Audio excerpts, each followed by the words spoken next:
לא לפחד, השם אלוקיך הולך איתך, עם ישראל לא מפחד, השם אלוקינו השם אחד. Bonjour à tous les auditeurs et auditrices, c'est un plaisir de vous retrouver ce matin dans votre émission du vendredi, l'univers de la Yeshiva, où nous revivrons ensemble la vie juive en 1001 questions.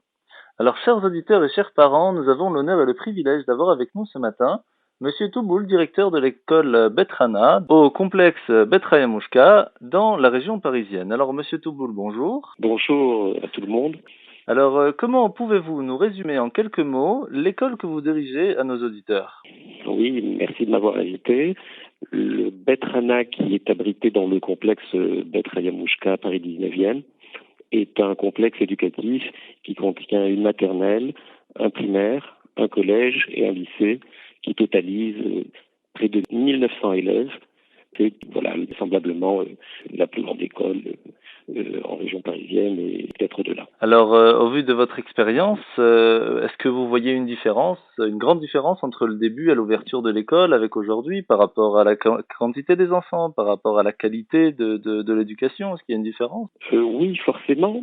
Forcément, une école, c'est comme un enfant, ça grandit et ça mûrit et par conséquent, ça évolue forcément.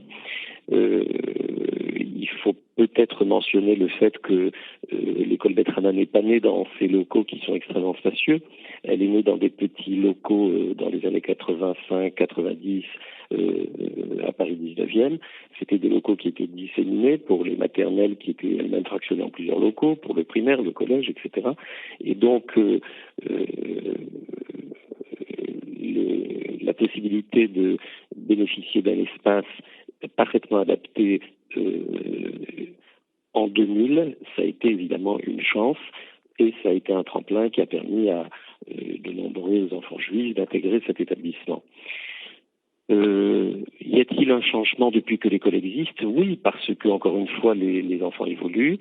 Ce que nous ressentons, c'est que, d'une certaine manière, toujours plus de parents demandent une éducation juive de qualité, certes assortie par une éducation au plan général, une formation dans toutes les matières scientifiques ou littéraires, mais une demande très forte sur l'enseignement juif qui est finalement le ciment de notre identité.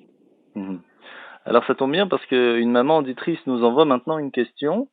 En tant que parent, pourquoi inscrire mes enfants à l'école juive? Qu'y a-t-il de plus et quelles vont être les spécificités de l'enseignement juif? Oui, je comprends tout à fait cette question qui est tout à fait naturelle, mais en même temps, ce que l'école juive apporte, c'est quelque chose qui va au-delà de ce qu'une école apporte. Avant d'être une école juive, c'est une école. Donc elle apporte des connaissances. Le caractère juif de l'école, c'est pas simplement la raison d'être de l'établissement, puisque notre vocation n'a pas été de créer simplement des écoles pour y faire réussir nos élèves aux examens nationaux.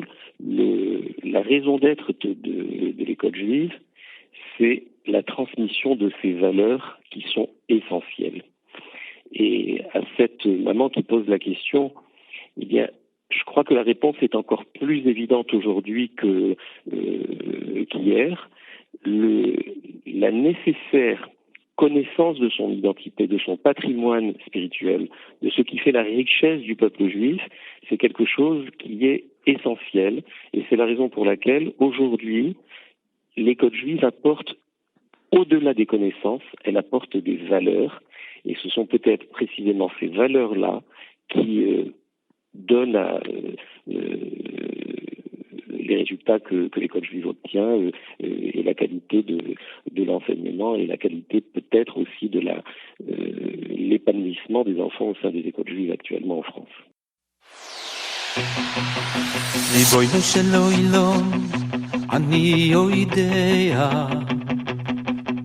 שבית המקדש השלישי אינו בנוי מאבנים, הוא בנוי מדמויס. ריבונו של עולם, אני יודע שבית המקדש השלישי אינו בנוי מאבנים, הוא בנוי מדמויס. ועם כל מה שאתה צריך רק קוידים או אחז, ועם כל מה שאתה צריך רק קוידים או אחז. בבקשה ככה שלי, בבקשה ככה שלי, ריבונו של עולם ככה שלי. בבקשה ככה שלי, בבקשה ככה שלי, ריבונו של עולם ככה שלי.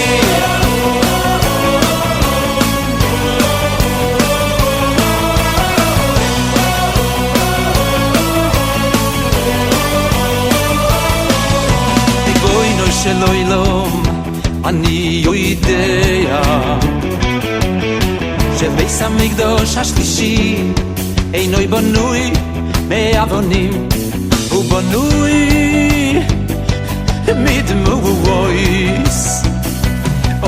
ריבונו של עולם אני יודע שבית המקדש השלישי אינו בנוי מאבנים, הוא בנוי אוי מדמויס. ועם כל מה שאתה צריך רק קוידים או אחז, ועם כל מה שאתה צריך רק קוידים או אחז. בבקשה ככה שלי, בבקשה ככה שלי, ריבונו של עולם ככה שלי. בבקשה ככה שלי, בבקשה ככה שלי, אוי ריבונו של עולם ככה שלי.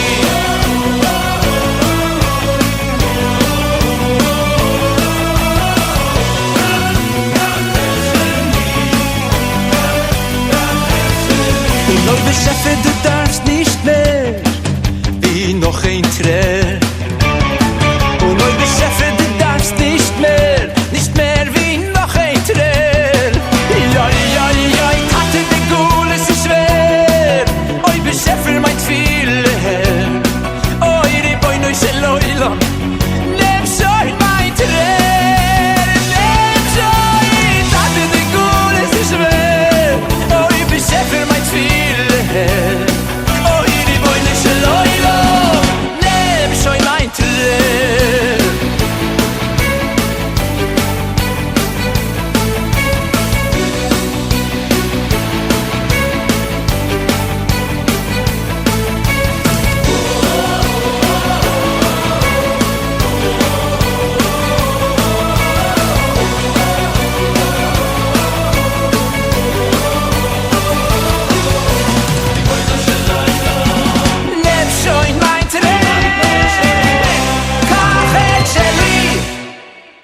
Nous revoilà maintenant à l'antenne de Radio Judaïka. Je rappelle à nos auditeurs que nous avons avec nous ce matin sur les ondes de Radio Judaïka Monsieur Touboul, directeur de l'école Bet Hana à Paris. Alors, un peu plus dans le détail, comment est-ce que vous pouvez nous expliquer quels sont les enseignements de la base du judaïsme qui est donné? Est-ce que c'est plutôt basé sur les fêtes, sur la Bible, sur autre chose? Dites-nous. Alors je dirais que la connaissance de ce qu'on appelle le Kodesh, c'est-à-dire des matières juives, c'est véritablement porté sur les textes, parce que ce sont les textes fondateurs peut-être même de la morale de l'humanité, donc la connaissance du Chumash, la connaissance des textes sacrés. Mais ce qui est essentiel, c'est de permettre à des enfants qui viennent de familles parfois peu pratiquantes ou pas du tout pratiquantes, c'est donc de leur permettre de goûter à ce qu'est la vie juive. Et donc toutes les célébrations des fêtes juives, du calendrier juif que nous permettons aux enfants de vivre à l'école, c'est quelque chose qui est essentiel, parce que nous considérons que l'éducation, c'est pas simplement porter à la connaissance, mais c'est également permettre de revivre ou de vivre ces événements-là, les fêtes, la paracha paracha de la semaine, les chants, bref, tout ce qui fait la richesse de la tradition juive et qui permet à des enfants d'être fiers de leur identité et d'assumer leur identité tout en sachant quelle est la richesse des valeurs que cette identité porte. Mhm. Alors, question intéressante, il y a une idée qui est assez retournée et re-retournée encore une fois dans les écoles, celle de l'uniforme. Est-ce que l'uniforme aujourd'hui est quelque chose d'important, quelque chose qui a des avantages ou des inconvénients? Comment ça se passe dans votre école? Qu'est-ce que vous en pensez? Oui, j'en pense beaucoup de choses parce qu'il se trouve que nous sommes vraisemblablement le premier établissement à avoir introduit l'uniforme dans le premier établissement juif, bien sûr, je l'entends, dans un pays qui est malgré tout celui de la laïcité à la française et c'est quelque chose qui est lourd de sens. Alors pourquoi l'uniforme? La raison est toute simple. L'uniforme, c'est permettre à des jeunes filles à qui la tradition juive enseigne une valeur essentielle qui est la tzniut, c'est-à-dire la recherche d'un comportement qui soit un comportement exemplaire, si je puis dire. Donc, porter des vêtements qui sont conformes à cette tradition, à l'esprit de cette tradition, c'est quelque chose qui est essentiel.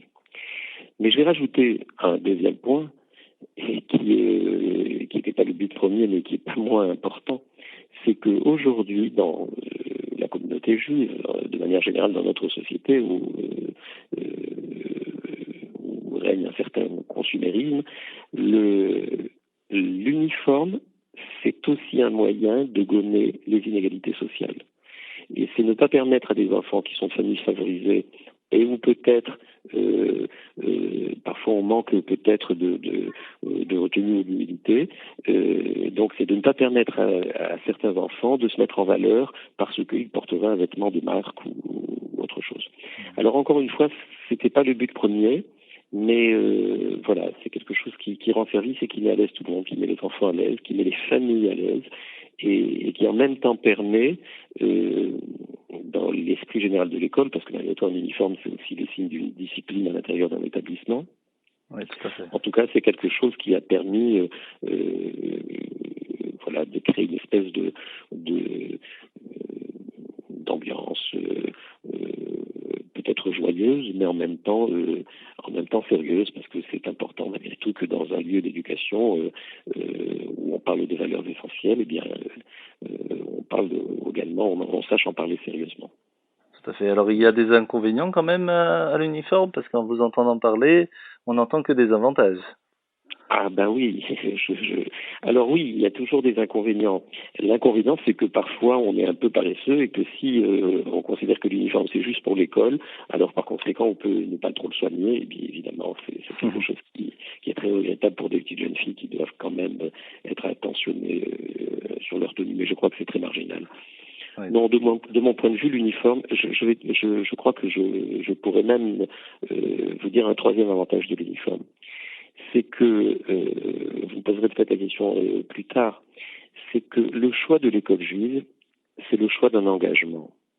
C'est l'engagement des familles, parce que les familles qui mettent leurs enfants à l'école juive, ce sont des familles en France qui font un effort financier qui parfois ressemble à un sacrifice. Mais cet engagement des familles s'accompagne dans une école comme la nôtre par celui des enfants, puisque les élèves, les jeunes filles, les lycéennes, lorsqu'elles doivent porter un uniforme, lorsqu'elles savent qu'en rentrant à Betrana, qui est à lycée, où, Dieu merci, on réussit aux examens nationaux, et c'est quand même quelque chose qui répond aux soucis premiers des familles et des élèves. Donc, lorsqu'on sait que dans cet établissement, il y a une exigence de discipline, il y a peut-être également une exigence morale, qui est celle qui est véhiculée dans l'enseignement du Kodesh, qui malgré tout représente plus d'une douzaine d'heures dans la semaine. C'est une quinzaine d'heures en fait dans les classes, jusqu'en terminale. Donc finalement, choisir cet établissement, c'est pas faire le choix de la facilité, choisir l'école juive de manière générale, c'est pas le choix de la facilité. C'est pas, comme certains le pensent, un certain repli sur soi-même, et puis peut-être une forme de reculade par rapport à une vie intégrée dans la cité. Non, c'est pas du tout cela. C'est le choix d'une exigence morale, d'une exigence intellectuelle, et donc l'uniforme contribue à cela. Et de mon point de vue, effectivement, il favorise la bonne évolution d'enfants à qui on souhaite pas simplement d'avoir une tête bien remplie, mais d'avoir une tête bien faite. Très bien. Eh bien, merci beaucoup, Monsieur Touboul. Nous allons faire maintenant une petite pause musicale et puis nous revenons dans quelques instants.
Nous revoilà maintenant à l'antenne de Radio Judaïka. Je rappelle à nos auditeurs que nous avons avec nous ce matin sur les ondes de Radio Judaïka Monsieur Touboul, directeur de l'école Bet Hana à Paris.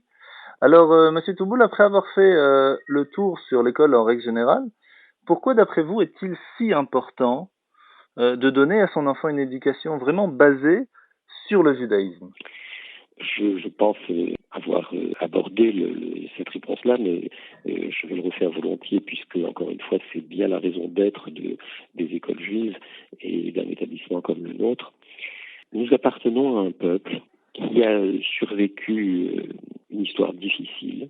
Bien sûr, on peut penser à la Shoah, mais c'est une histoire qui a été parsemée de pogroms et de tentatives d'extermination du peuple juif de siècle en siècle. Alors que le judaïsme, qui est l'arbre duquel se sont greffées les principales religions qu'on connaît en Europe, alors que, encore une fois, le judaïsme porte en lui les fondements, d'ailleurs, du droit commun, puisque le code Napoléon Enfance a été largement inspiré du Talmud et des lois du Talmud.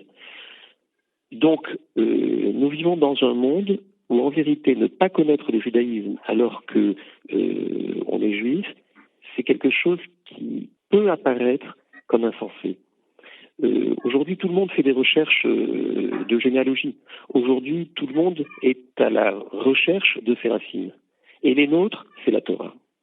Et ne pas permettre à nos enfants de connaître la Torah, c'est quelque chose qui est insensé, ou en tout cas qui est un choix qui ne va pas vers celui de la pérennisation du peuple juif. Je voudrais citer un grand admirateur du Rabbi Lubavitch et du mouvement Lubavitch, c'est Elie Wiesel, qui disait il fut un temps où on pouvait être fier de ses grands-parents, parce qu'on avait des grands-parents qui étaient des rabbins et qui étaient des juifs extrêmement pieux, et donc c'était notre référence. Aujourd'hui, on doit être fier de ses petits-enfants, qui doivent être des petits-enfants parfaitement imprégnés de leur culture et parfaitement fiers de leur identité. Et je crois que l'école juive, c'est cela, c'est assurer le lendemain du peuple juif, c'est faire en sorte que finalement la chaîne de la tradition se poursuive et qu'elle puisse nous mener avec l'aide de Dieu à la venue de Mashiach. Bezrat Hashem, alors à ce moment-là, la question se pose tout de suite, est-ce que la préparation à la vie d'aujourd'hui va dans le même chemin que les valeurs du judaïsme? Alors oui, de mon point de vue, il n'y a aucune contradiction. Nous avons des élèves qui sortent de nos établissements, qui font des études de médecine, qui font des études d'informatique, qui font des études longues, des études courtes, et qui s'intègrent parfaitement au plan professionnel. Et je dois dire qu'on a évidemment des élèves qui approfondissent après avoir terminé le lycée et le baccalauréat. Ce sont des élèves qui vont approfondir leurs connaissances juives dans les séminaires, les meilleurs séminaires qu'on peut trouver en Israël, au Canada, aux États-Unis ou ailleurs. Et donc, par conséquent, et même en France. Et par conséquent, si vous voulez, à aucun moment il y a une contradiction entre les valeurs de l'école juive, la formation de l'école juive et la vie quotidienne que chacun de nous connaît, là où il se trouve. C'est quelque chose de tout à fait naturel. Alors, Monsieur Teboul, dans votre école ainsi que dans la majorité des écoles juives du monde, le temps imparti aux cours de judaïsme et de Torah est de plusieurs heures par jour. Alors, comment est-ce qu'on peut faire pour finir le programme de l'État? Et automatiquement, quelles sont les statistiques du taux de réussite des élèves? Oui, c'est une question parfaitement compréhensible. Le choix de l'école, l'engagement qu'il implique, c'est sa force. C'est la force de l'école juive. Je m'explique. Le fait que nos élèves ont 15 heures d'enseignement juif par semaine, jusqu'en terminale, c'est certainement la raison pour laquelle leurs résultats au baccalauréat sont excellents, puisque nous avons été cités cette année comme étant, par le Parisien, comme étant le meilleur lycée de France sur 2500 lycées. En effet, l'enseignement juif, c'est un enseignement qui est formateur. La culture de sérieux, la recherche intellectuelle, c'est quelque chose qui favorise étonnamment les résultats de Chol. C'est d'ailleurs une question qu'on nous avait posée. Quel est le projet pédagogique de l'établissement et comment peut-il garantir la clôture des programmes alors qu'il y a un vrai projet d'enseignement juif important? Et la réponse, c'est que justement l'un aide l'autre. Et l'un ne gêne pas l'autre, au contraire, l'un aide l'autre. Et voilà ce que je constate, c'est que cet enseignement juif, aussi important soit-il en termes d'investissement et de travail pour les élèves, il apporte ses valeurs, il apporte ces qualités intellectuelles qui font que les élèves, dans un temps qui est réglementaire, puisque malgré tout l'établissement est en contrat avec l'État et que par conséquent le nombre d'heures d'enseignement général est conforme à la réglementation, et bien en faisant finalement cet effort-là, les élèves obtiennent des résultats qui sont, Dieu merci, des résultats excellents. Alors, après toutes vos années d'expérience, est-ce que vous avez une histoire, une anecdote à nous raconter? Oui, je vais vous raconter une anecdote qui est restée dans ma mémoire parce que elle a été pour moi une leçon. Il y a plusieurs années de cela, j'avais un problème. Enfin, les enseignants avaient un problème avec une élève un peu difficile. Et je me posais vraiment des questions sur le maintien de cet élève dans l'établissement, tant les choses étaient graves, ce qui est parfaitement exceptionnel. Je reçois le papa de cet enfant et il me raconte ce que l'école juive a changé dans sa vie.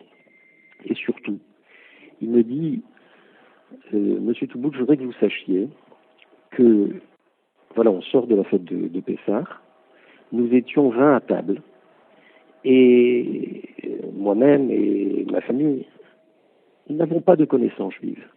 Qui a dit la Haggadah toute la soirée de Pessah? C'est ma fille.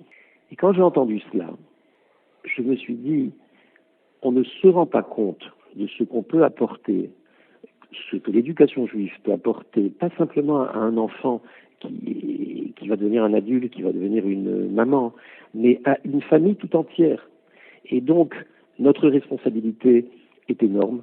Et souvent, je prie Dieu pour que nous méritions de remplir notre fonction comme il convient et bien sûr de mériter Mashiach rapidement. Bezrat Hashem. Eh bien, merci beaucoup, Monsieur Touboul. C'est un plaisir d'être avec vous ce matin. Kol hakavod. Je vous souhaite une grande hatzlacha, une grande réussite dans tout ce que vous entreprenez. Et encore un grand merci pour toutes ces explications et votre disponibilité. Je vous souhaite donc de tout corps une bonne continuation et de passer un Shabbat Shalom. Merci infiniment de m'avoir invité et je vous souhaite également Shabbat Shalom ainsi qu'à tous les auditeurs et les auditrices. Shabbat Shalom. Shabbat Shalom.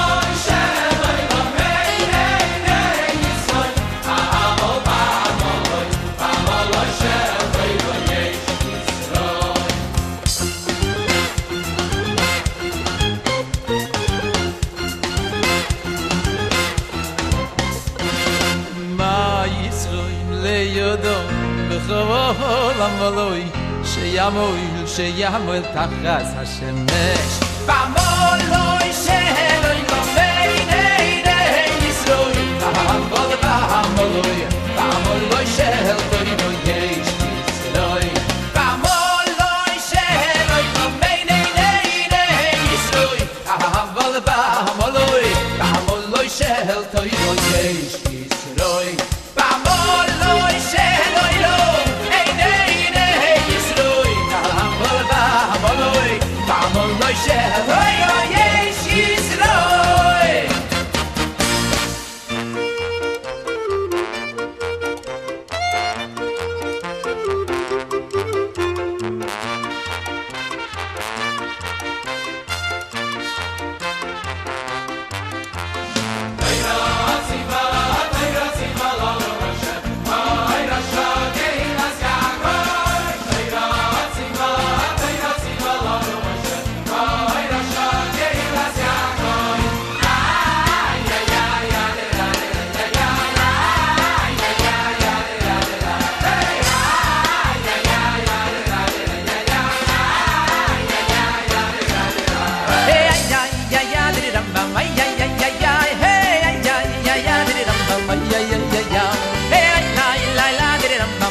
Extraordinaire, je vous annonce déjà aujourd'hui que le dimanche 14 juin 2015, à midi précise, à la Yeshiva au 159 avenue du Guy 1180 Bruxelles, le Rav Yehuda Leib Groner, secrétaire personnel du Rabbi de Lubavitch durant plus de 40 ans, sera présent avec nous le dimanche 14 juin 2015 à midi précise pour nous parler de la vie du Rabbi de Lubavitch pendant ces 40 dernières années. Un événement à ne pas rater. Je répète, le dimanche 14 juin 2015 à midi précise avec le Rav Yehuda Leib Groner, secrétaire personnel du Rabbi de Lubavitch durant plus de 40 ans. La conférence sera bien sûr en anglais et vous êtes tous et toutes invités gracieusement pour venir profiter de son expérience en tant que secrétaire personnel du Rabbi de Lubavitch durant plus de 40 ans.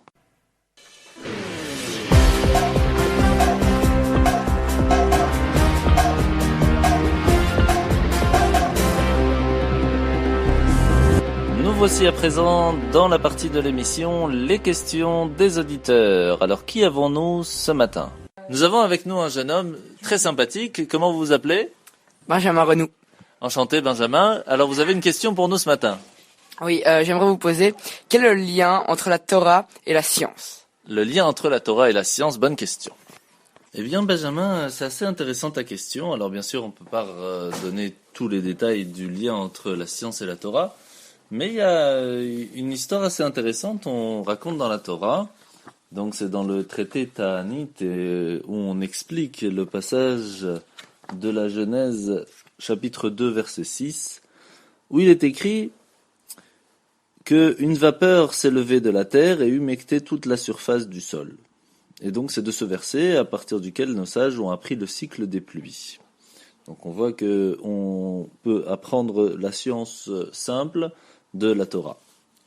Mais il y a une deuxième source d'approvisionnement en pluie qui est écrite dans le Deutéronome 11.11. Le monde entier boit des eaux supérieures, car il est dit « Mais le pays que vous allez conquérir est abreuvé par les pluies du ciel. » Alors, le verset ne dit pas que le pays sera abreuvé par les nuages du ciel, mais par les eaux du ciel. Alors ici, on parle des eaux qui descendent de l'atmosphère. Pourtant, on voit bien qu'on ne trouve aucun nuage dans ces altitudes. Ce qui prouve que les eaux qui viennent de l'atmosphère sont elles-mêmes produites par des corps qui viennent de l'espace. Alors, puisque nos sages ont puisé leur connaissance à partir des versets de la Torah, donc cette sensibilité au caractère divin du texte, ils ont scruté toutes les nuances, les répétitions, les indices, et ils ont trouvé des phénomènes scientifiques qu'on peut trouver aujourd'hui qu'après de longues années de recherche. Alors les propos des sages du Talmud qui avant appartenaient au domaine de l'absurde, aujourd'hui sont une réalité tout à fait normale.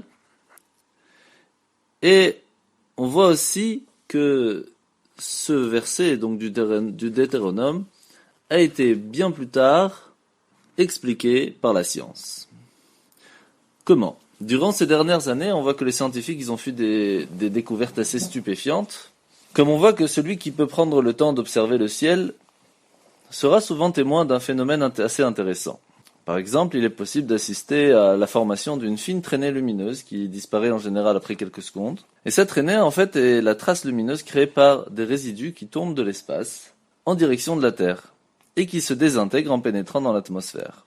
Alors, il faut savoir qu'il y a à peu près 30 000 météorites qui franchissent quotidiennement la barrière atmosphérique et ça a la cadence d'une météorite tous les 3 secondes. Ce qui veut dire que c'est à peu près 600 000 tonnes de pierres qui ne nous tombent pas sur la tête. Vous imaginez un peu la grandeur divine, comment est-ce qu'il nous protège. Mais où est-ce qu'ils sont passés ces pierres alors ? Alors la science a obtenu une réponse à cette angoissante question après des recherches d'entreprise par le professeur Louis Frank. C'est un astrophysicien de l'université de l'Iowa en Amérique. et qui a abouti en 1986 et qui a amené une révolution dans la communauté scientifique. Alors, son point de départ était bien sûr la question très simple, comment ça se fait qu'on ne retrouve pas tous ces résidus? Comment ça se fait qu'ils disparaissent, qu'ils se volatilisent? Et c'est après plusieurs années de patientes recherches, après avoir examiné les clichés produits par la sonde spatiale Dynamic Explorer 1, que le professeur Frank a parvenu à la constatation suivante. Alors, ces météorites sont en fait des résidus de comètes, et donc ils sont constitués de glace. Et lorsqu'ils franchissent les couches supérieures de l'atmosphère, eh bien, ils tombent pour se transformer en gouttes de pluie. Et donc c'est quelques années plus tard, lors de la conférence annuelle de l'American Geophysical Union, que le professeur Frank et son collègue le professeur John Sigwart ont produit de nouveaux clichés, qui en cette année, ils ont été pris à partir du satellite Polar en 1996. Et d'après eux, ces clichés montrent clairement que des météorites chutant en direction de la Terre fondent et se transforment en pluie. Et donc on a trouvé à partir de ce moment-là, on a découvert un passage, une nouvelle source d'approvisionnement en eau, l'espace. Donc c'est assez prodigieux de constater encore une fois de plus que cette découverte était connue des sages du Talmud, comme on l'a dit un petit peu plus tôt, dans le Deutéronome, que le pays que vous allez conquérir est abreuvé par les pluies du ciel. Alors même si c'est vrai que certains scientifiques sont en désaccord avec les conclusions du professeur Frank et de ses collègues, la NASA a en fin de compte officiellement publié le 1er janvier 2004 une preuve qui renforce la position du professeur Frank. Et oui, à cette date, la direction de l'agence américaine a publié un cliché de la météorite Linkar qui contenait d'immenses quantités d'eau, alors qu'elle explosait dans l'espace. Et il faut savoir qu'une météorite porteuse d'eau, comme on l'appelle aujourd'hui, elle pèse en règle générale de 20 à 100 tonnes. Alors bien sûr, comme la météorite Linkar qui contenait plus de 3,3 billions de kilos d'eau, qui a récemment explosé, mais en règle générale, on va dire ceux qui sont tout le temps, c'est entre 20 et 100 tonnes d'eau. Alors voilà, Benjamin, une petite idée de la force de nos sages, de la grandeur de la Torah qui, aujourd'hui, nous fait, grâce à la science, simplement découvrir les merveilles de la Torah. Nous avons aussi avec nous un jeune homme très très sympathique. Comment tu t'appelles? Ruben Trochet. Enchanté Ruben. Alors tu as une question à nous poser sur ce lien entre la Torah et la science. Dis-nous. Oui, est-ce que dans la Torah, on savait déjà si la Terre était ronde? Alors est-ce qu'on savait déjà à l'avance que la Terre était ronde? Alors c'est une excellente question. Alors sache déjà que les peuples dans l'Antiquité, ils avaient développé toutes sortes de théories, d'abord concernant la forme de la Terre, ainsi sur lequel support elle devait se reposer. Parce qu'on sait bien que quand on regarde de nos yeux, on n'a jamais vu des objets qui tiennent en l'air, ce qui est tout à fait normal. Mais certains croyaient que le globe terrestre était un territoire plat posé sur d'immenses baleines, d'autres étaient certains qu'il y avait 4 éléphants géants qui étaient sur une tortue, enfin chacun avait ses théories un peu farfelues. Et certains savants grecs pouvaient proclamer que la Terre était ronde. Et l'avis général concernant cette question s'était assez inchangé durant de nombreux siècles. Et dans certains cercles, on avait fait un compromis que la Terre avait peut-être la forme d'un dôme. Et c'est seulement après la découverte de l'Amérique, donc à peu près 500 ans, à la suite de l'expédition de Christophe Colomb, qui voulait arriver aux Indes en passant par l'Ouest et qui a eu etc., selon laquelle donc cette théorie que la Terre était ronde a progressivement gagné du terrain et en fin de compte aujourd'hui a reçu le tampon de la science, bien sûr grâce aux clichés qu'on a pris grâce aux satellites, etc. Donc les éléphants, les baleines, tous les tortues, tout ça, ça nous fait bien sourire. Mais si on prend le fait que les hommes de cette époque n'avaient pas des champs, des montagnes d'océans qui s'étalaient à perte de vue comme matériel d'observation, ils n'avaient aucune raison logique de penser que la Terre était ronde avant la découverte de la gravitation par Newton. Et donc jamais on aurait pu imaginer qu'un individu qui vivrait dans cette terre aurait pu penser que on puisse tenir debout sur la Terre sans tomber, sans maux de tête. Alors voyons voir un texte du Zohar qui a été écrit il y a 2000 ans et qui rapporte les écrits d'un texte encore plus ancien, écrit par Rav Saba Hamnuna. Alors je vous lis le texte. Toute l'humanité tourne sur un rond comme une balle.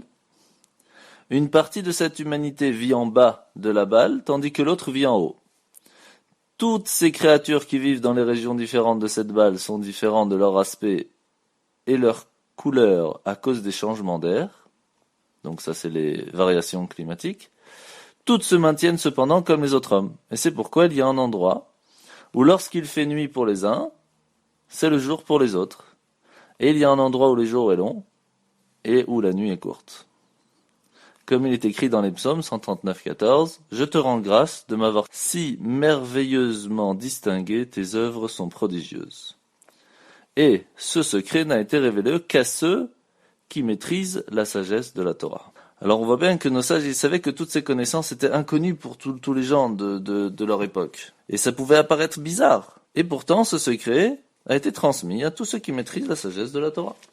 Donc tu vois bien que la sagesse de la Torah est quelque chose qui nous a été donné par le Créateur et qu'on peut tout apprendre de là.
Bonjour cher jeune homme, comment tu t'appelles?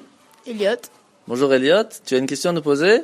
Oui. Qu'est-ce que la Haftara? C'est quoi la Haftara? Alors mon cher Elliot, les Haftarot c'est une très très grande question. Donc l'origine d'Haftarot, on va commencer d'abord par l'origine. Alors l'origine de l'Haftara c'est une partie des livres des prophètes qui est lue à la synagogue après la lecture de la Torah, le Shabbat ou le Yom Tov pendant les fêtes. Alors, il faut savoir qu'on lit également la Haftara pendant les jours de jeûne, à Mincha bien sûr dans les communautés ashkénazes, ou par exemple à Tisha B'Av aussi on lit la Haftara. Alors premièrement, c'est pas obligatoire de lire l'Haftara écrite à la main sur un parchemin cachère comme on le fait sur le Sefer Torah.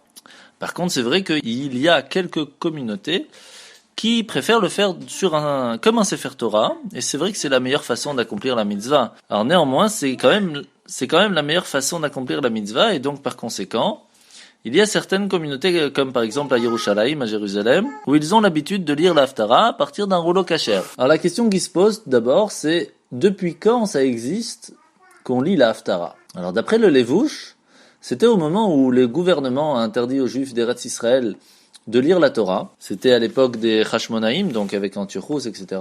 Et les Chachamim, les sages, ont substitué des sections du livre des prophètes aux sections de la Torah qui devaient être lues le même Shabbat, et bien sûr qui correspondaient à chacune d'entre elles. Donc ce qui veut dire qu'une partie de la Haftara est lue, donc une partie de l'histoire juive des prophètes est lue, le Shabbat, à la place du Sefer Torah, et donc il y a un rapport tout à fait compréhensible entre l'un et l'autre, pour nous rappeler la partie de Torah qu'on ne pouvait pas lire à ce moment-là. Et ça s'est déroulé pendant plusieurs années. C'est pour cela que même lorsque plus tard l'interdit de lire la Torah fut levé, donc on a pu lire la Torah, les Chachamim, les sages, ont décidé de garder cet usage de lire une Haftara tous les Shabbats, qui a un rapport avec la paracha. Alors, en général, l'Haftara de Shabbat contient un minimum 21 psukim, 21 versets. Pourquoi? Puisque on sait très bien que chaque montée à la Torah est constituée d'un minimum de 3 versets par montée, puisque 7 hommes montent à la Torah le Shabbat. En plus, il y a le maftir, mais au moins un minimum c'est 7 montées. Donc s'il y a un minimum de 3 versets, ce qui fait en tout 7 fois 3, 21. C'est pour cela que de la même façon, la Haftara aura un minimum de 21 versets. Le Yom Tov, par contre, puisque le Yom Tov, il y a 5 montées, donc il y aura de la même façon, la Haftara aura un minimum de 15 versets. Et à Kippour, c'est la même histoire, comme il y a 6 montées, il y aura donc de la même façon 6 fois 3, 18, donc 18 versets en minimum dans la Haftara de Yom Kippour. Alors, à ces moments-là, l'époque des Rishonim, par exemple, jusqu'à la fin du XVIIe siècle, les Haftarot n'étaient pas encore toutes bien précises pour chaque paracha. Et donc, par exemple, quand il y avait un fiancé qui se mariait, on lisait la Haftara de Sos à 6, qui est la Haftara où, comme un fiancé se pare de vêtements de gloire, etc. Et donc, cette Haftara était toujours lue si un Khatan était présent le Shabbat avant son mariage. Et lorsque Rabbi Moshe ben Maimon Rambam est parti de ce monde et est mort, les Juifs d'Égypte ont lu ce Shabbat-là, la Haftara de mon serviteur Moshe est mort, quand on parle de Moshe Rabbeinu, quand il est parti de ce monde. Et oui, parce que les Haftarot sont toujours en rapport avec ce qu'il s'est passé dans la semaine ou avec la paracha. Alors bien sûr, en ce qui concerne les Haftarot aujourd'hui, il y a plusieurs minagim qui sont en vigueur parmi les communautés, que ce soit Ashkenaz, Sepharad, Yéménite, Lubavitch, etc. Donc chacun a ses coutumes. En général, ils se rejoignent beaucoup, mais ça peut arriver des fois que chez Sepharad et chez Ashkenaz, ce ne sont pas les mêmes. Et d'après certaines explications, le mot Haftara signifie le mot conclusion. Étant donné qu'on conclut l'office de Shacharit, l'office du matin, puisque la racine, le mot Peter, qui veut dire congé, prendre congé. Alors l'usage populaire chez les Ashkenaz, c'est de prononcer ce mot Haftore, qui vient aussi du mot Torah, mais bien sûr, les deux mots n'ont évidemment aucune relation, puisque le mot Haftara est avec un tet et pas avec un tav, donc Haftara qui veut dire plutôt conclusion. Rabba bar Ravuna nous enseigne aussi que lorsqu'on lit le Sefer Torah à la synagogue, tout bavardage est interdit, même quand il s'agit de sujets halachiques, des sujets de loi. Pourquoi? Parce qu'il est écrit dans Nehemia, quand Ezra Sofer, a ouvert le Sefer Torah, le peuple s'est tu. Et donc, de la même façon, quand on lit la Haftara, il faut faire attention de ne pas faire trop de bavardage, car c'est une importance très grande de cette lecture de la Haftara, autant que la lecture de la paracha.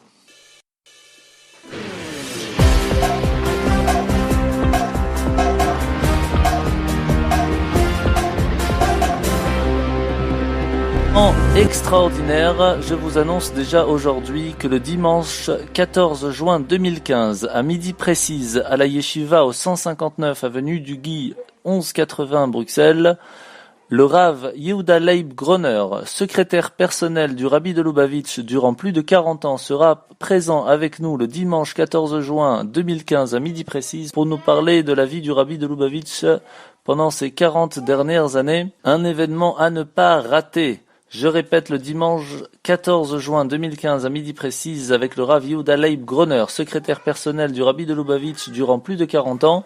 La conférence sera bien sûr en anglais et vous êtes tous et toutes invités gracieusement pour venir profiter de son expérience en tant que secrétaire personnel du Rabbi de Lubavitch durant plus de 40 ans.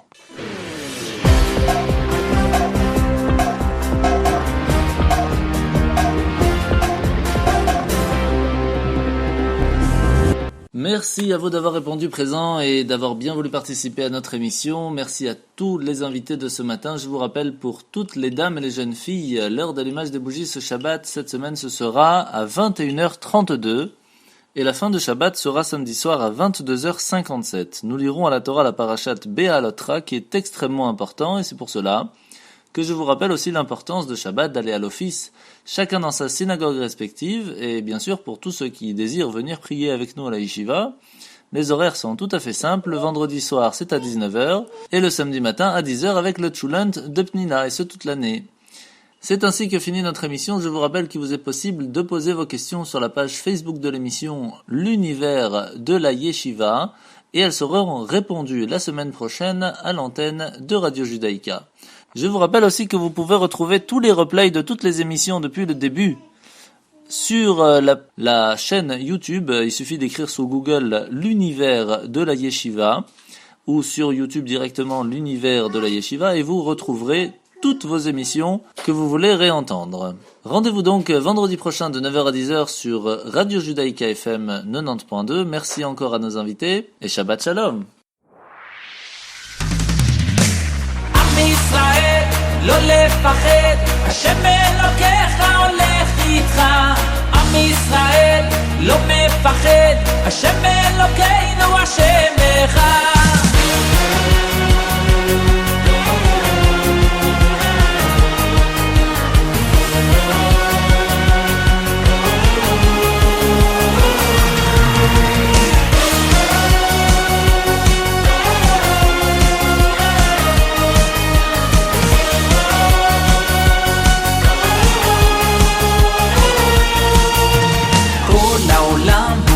גשר צר, והעיקר לא לפחד כלל, ומלמעלה הוא שומר, צר ואויב לא יתקרב, אח לאח ויד ביד, ישראל זה עם אחד, ומלמעלה הוא עוזר, שומר שומר ישראל. עם ישראל לא לפחד, השם אלוקיך ישראל לא מפחד, השם אלוקינו השם אחד. עם ישראל לא לפחד, השם אלוקיך הולך איתך. עם ישראל לא מפחד, השם אלוקינו השם אחד.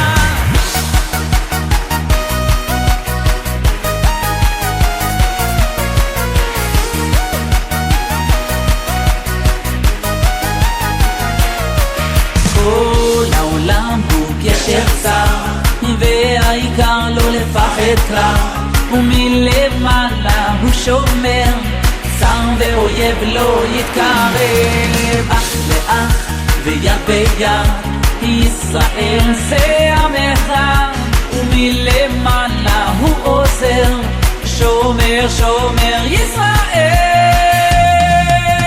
עם ישראל לא לפחד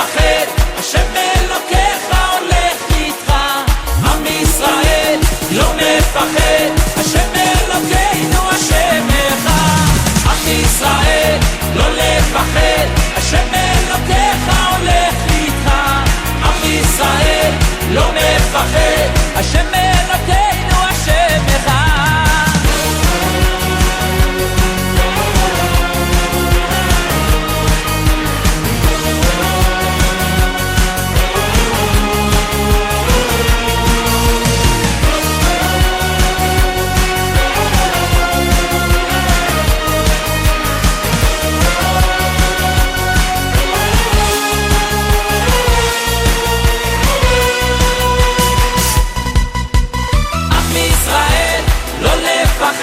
השם אלוקיך הולך איתך, עם ישראל לא מפחד, השם אלוקינו השם אחד, עם ישראל לא לפחד, השם אלוקינו